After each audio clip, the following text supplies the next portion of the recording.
Hello everyone. Welcome to my channel. Please subscribe and keep watching more details. 90-Day Fiance. Jenny shocked as her and Sumit's new cafe gets blessed with cow urine in a shocking ritual. 90-Day Fiance star Jenny Slatin has been living in India for a while now, and has even embraced many aspects of Indian culture. But it seems that she wasn't really ready for a ritual that involved cow's urine. Yes, you read that right. Jenny was in shock and didn't even know how to react when her dream cafe was actually inaugurated with none other than cow's urine. While this was part of a sacred ritual, Jenny wasn't really ready for this. Her reaction wasn't something that viewers and Sumit's family were expecting, and fans are still picking up their dropped jaw.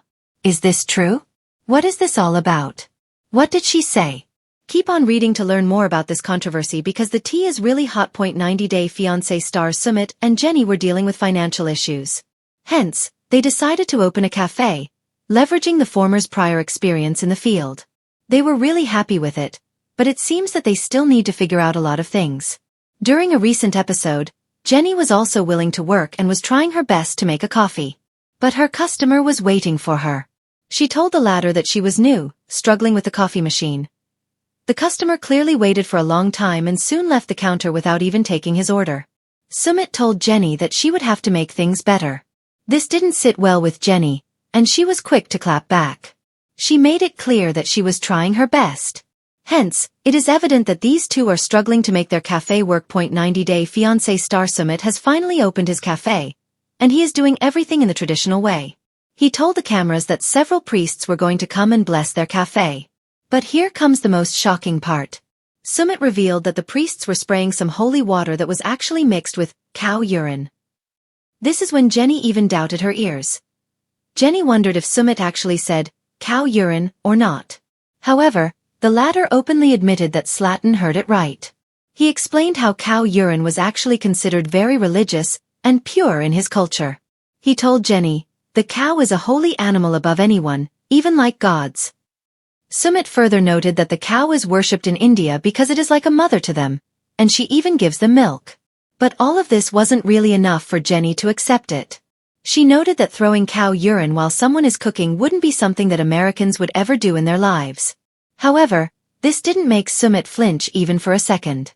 He straight away noted that Americans use holy water, and they use cow urine. What do you think? Do let us know in the comments section. Keep coming back to for more updates. When Jenny Slatin and Sumit Singh first dreamed of opening a small cafe in their neighborhood just outside Delhi, they imagined chai steam drifting into the air, customers chatting beneath the shade of neem trees, and a warm sense of community pulsing through every corner. What they didn't expect was to have their shiny new business baptized in a ritual that would leave Jenny speechless, baffled, and according to her, a little traumatized. Their road to the cafe had not been easy. Fans watched as Jenny relocated from California to India after a long, drama-filled romance and cultural collision. Though their marriage had finally stabilized, financial pressure loomed. Sumit often talked about blending their strengths, Jenny's warmth and Sumit's cooking, into a business that could support them. A cafe seemed like the perfect solution. After months of planning, painting, tasting, and arguing over everything from tables to teacups, Sweet Soul Cafe was ready to open. The name reflected Jenny's optimism. A new start, a hopeful venture, a place to build something together. Little did she know that the grand opening would deliver a cultural education unlike anything she'd experienced in her previous visits to India. On opening morning, Jenny woke early, smoothing her hair and donning a bright kurta Sumit had chosen for her. The cafe smelled of cardamom pastries and fresh coffee. Sunlight washed across the entrance, where garlands of marigold swayed slightly in the breeze. It was picturesque. Perfect. Then Sumit's mother, Sana, arrived. Sana hadn't exactly been supportive of their relationship in the past. But since their marriage, she'd softened, at least to a tolerable level. She stepped into the cafe surrounded by a group of women from the neighborhood, their saris rustling, their arms full of offerings. Jenny was relieved, thinking the ceremony would involve incense and chanting. A peaceful, spiritual blessing. She could handle that. But everything shifted when one of the women entered carrying a brass pot decorated with flowers and red thread. At first, Jenny didn't understand why the crowd grew excited. She thought it might hold holy water. But when the pot was set down and uncovered, the truth became evident fast. Cow urine. Jenny blinked hard. Maybe she'd misunderstood. Maybe it was a mistranslation. She whispered to Sumit, "You're kidding, right?" He winced and shook his head. "This is a blessing, Jenny," he said gently. "It's considered purifying. Very auspicious." Jenny stared at the pot as though it might attack her. She was no stranger to cultural differences. She'd embraced so many, but this one stunned her. The liquid was golden, potent, and very real. The women began chanting, circling the cafe's entrance. They sprinkled rice, drew sacred diagrams, and waved incense. All very spiritual. But then came the moment Jenny had dreaded. They dipped leaves into the pot and flung droplets onto the cafe's walls, its floor, its furniture, even its counters, where the food would be served. Jenny felt her knees wobble. "Are they allowed to do that?" she gasped. Sumit tried to soothe her, explaining that in many parts of India, cow urine is believed to purify and protect. It wasn't intended to be unsanitary. It was symbolic, sacred.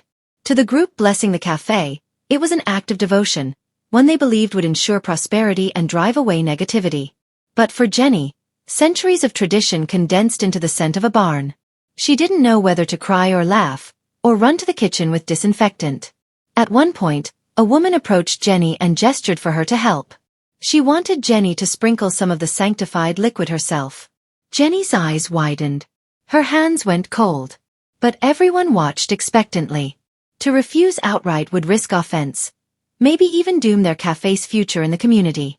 Sumit took her hand, whispering that she didn't have to but that trying, even symbolically, would show respect. Jenny hesitated, let out a breath, and took the leaf. She barely touched a drop to it before waving it in the air with the stiffest wrist movement in blessing history. The crowd applauded. Jenny offered a weak smile, praying that her minimal participation would satisfy everyone. The ceremony continued for nearly an hour. Bells ringing, hymns filling the air, women dancing lightly as the brass pot was carried through the space. Sana beamed. In her eyes, this blessing not only protected the business, it symbolized their family's acceptance of Sumit's unconventional marriage. It was more than a ritual. It was a statement. When the chanting finally faded and the guests dispersed, Jenny stood in the now quiet and uprooted her life in California for love. She knew her journey with Sumit Singh would come wrapped in surprises. She learned to navigate cultural customs, tense family dynamics, visa struggles, and the day-to-day unpredictability of small-town India. But nothing could prepare her for their newest chapter. Opening a cafe together, only to have it christened in a way that left her blinking in disbelief. In the latest twist from the 90-Day Fiance universe, rumors swirl that Jenny and Sumit's new cafe launch took an unexpected turn when a local priest arrived to bless the establishment. The ritual began like many others Jenny had seen during her years in India. Fragrant incense, sacred chants, and flower garlands. She smiled, feeling confident that she was finally becoming part of the rhythm of Indian life. Then came the bowl. It happened so quickly Jenny barely registered what the priest was holding. A small brass vessel entered the scene, handled with great reverence as if cradling something precious. The priest lifted it high, speaking a Sanskrit blessing. Sumit, who understood the ritual perfectly, looked at ease. Jenny, meanwhile, leaned forward to get a better look. And then it was sprinkled. Across the threshold. Along the outdoor chairs. On the hand-painted sign. Across the countertops, previously wiped and re-wiped for opening day. Jenny's eyes widened. Her hand flew to her chest. Was that really cow urine? Yes, cow urine. What followed looked like a fusion of spiritual devotion and stunned American horror. Jenny had experienced cultural rituals before. Henna ceremonies, temple offerings, family pujas. But this was not in any handbook she'd read. For many in the region, cow urine is believed to be purifying. A symbol of good luck, protection, and divine blessing. But for Jenny, who'd worked in the food industry back in the US, it clashed with every sanitary impulse she possessed. Standing beside her, Sumit waited for her reaction. His expression landed somewhere between nervous and amused, like a man who knew exactly what was coming. The priest completed the final chant and stepped back proudly. The crowd murmured with approval. The cafe, according to tradition, was blessed.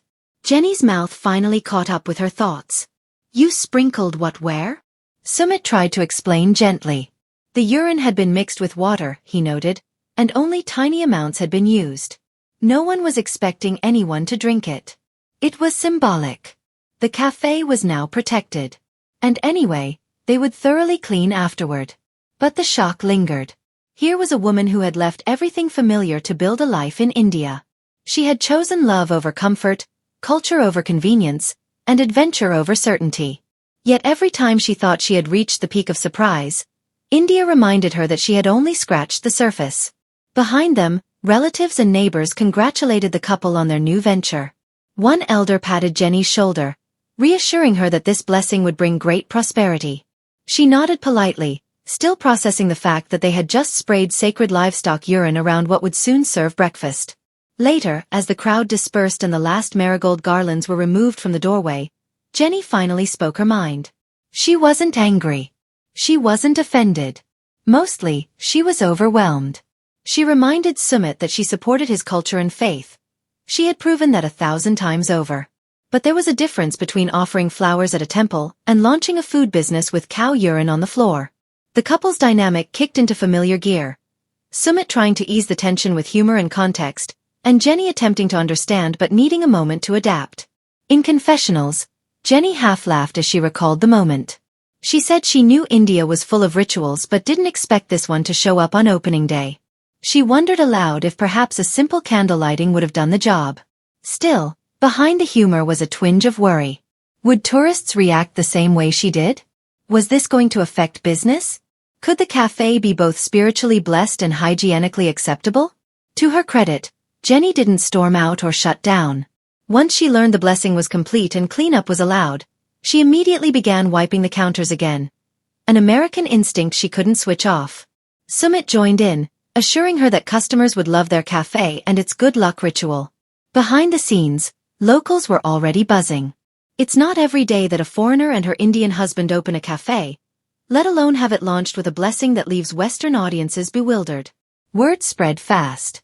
Some customers joked that the cafe now had divine protection. Others speculated that the unusual blessing might actually draw curious tourists. In a strange way, the controversy became marketing. And so, the couple continued prepping for their grand opening. The chalkboard menu listed chai, kachori, samosas, and a few Western-style dishes Jenny had introduced. The colors of Rajasthan decorated the walls, mixed with Jenny's Californian touches. Bright table linens, a few vintage signs, and the unmistakable smell of fresh coffee.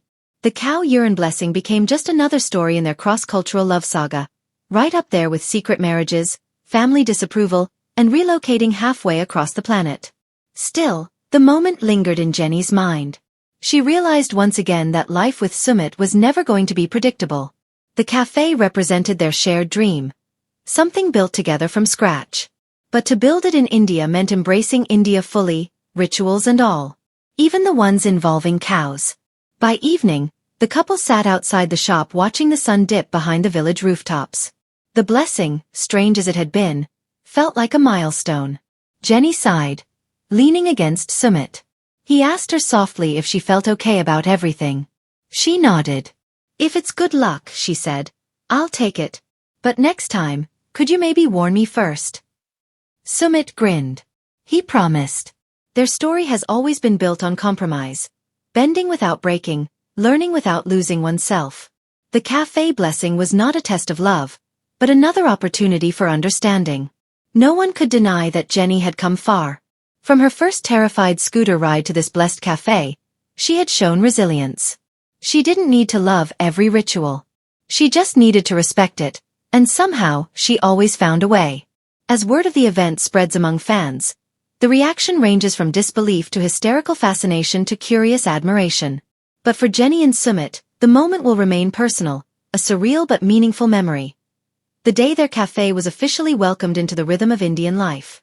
Their future remains unwritten. Will the cafe thrive? Will new challenges emerge? Almost certainly. But if Jenny can survive a cow urine blessing on opening day, she can survive anything India throws her way. And for Sumit, there is quiet pride. Not just for the cafe, but for the woman beside him, who continues to choose love over certainty every single day.